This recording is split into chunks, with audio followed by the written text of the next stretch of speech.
is, ladies and gentlemen, 2015, which promises to give us a lot of great movies this year. So let's get the crappy movies out of the way first. Right here.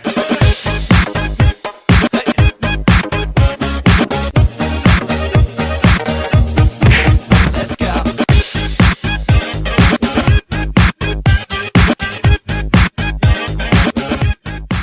Hi, Faceless here, and I'm not saying the next film was crappy, but it isn't good. What film, you may ask? Taken 3. As you guessed, this is the third film in the Taken franchise, but my honest opinion, they should have stopped with the first movie released back in 2008. The second movie, released in 2012, wasn't that bad, but it wasn't as good as the first one. This third one, however, made me roll my eyes. The general plot you pretty much get from the trailer, so I'm not really giving out anything. Our hero, Brian Mills, played by Liam Neeson, has been framed for killing his ex-wife, and now he's on the run from the law. So already you can tell that the formula has changed from the franchise. What do I mean by that? The first two, Taken 1 and 2, is basically a kidnap rescue movie.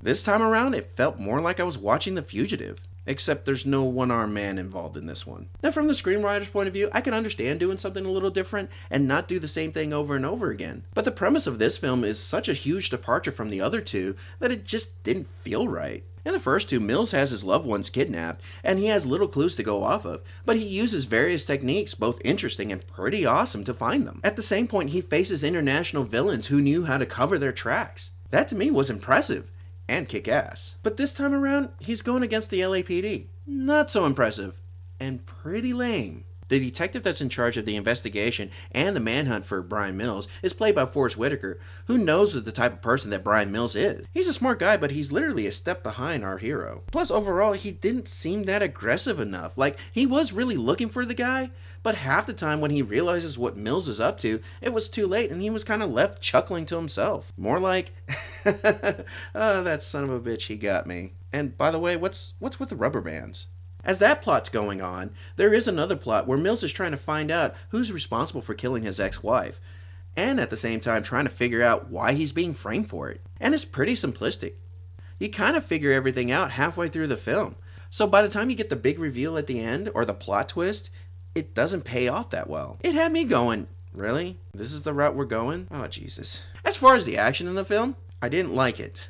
Neeson's character was kick-ass, as far as I could tell. I mean, with the shaky cam technique and the camera switching perspective at random during the fight and chase scenes, it had me asking myself a couple of times, what the f just happened? All that going on just kind of gave me a little headache. I mean, is this a new thing that we're doing with action movies? And where did it work? Because it really didn't work here. If they did it once or twice during a film, it's forgivable. But they do it for all the action sequences throughout the whole damn movie. Now, going into this movie, I really wanted to like it. Hell, even during the movie, I was just like, please, give me something more. But it just falls flat.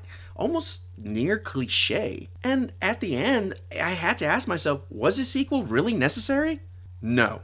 No, it wasn't. This actually made me angry, and it's a clear indication that the studios just wanted to milk as much money out of this cash cow before putting it down for good. Not right now, RJ. I am not in the mood. Aww. Nice shirt, though. Yay. In the end, my final recommendation is, wait till it comes out on cable, or on Netflix if you have that subscription. Well, this isn't a good start for 2015, but you know what they say, it can only go up from here. God, I hope it goes up from here. Well, this wraps up this episode. If this review helped you in any way, please leave a comment below. And if you haven't done so yet, hit the subscribe button for more upcoming reviews. This is Faceless, signing off.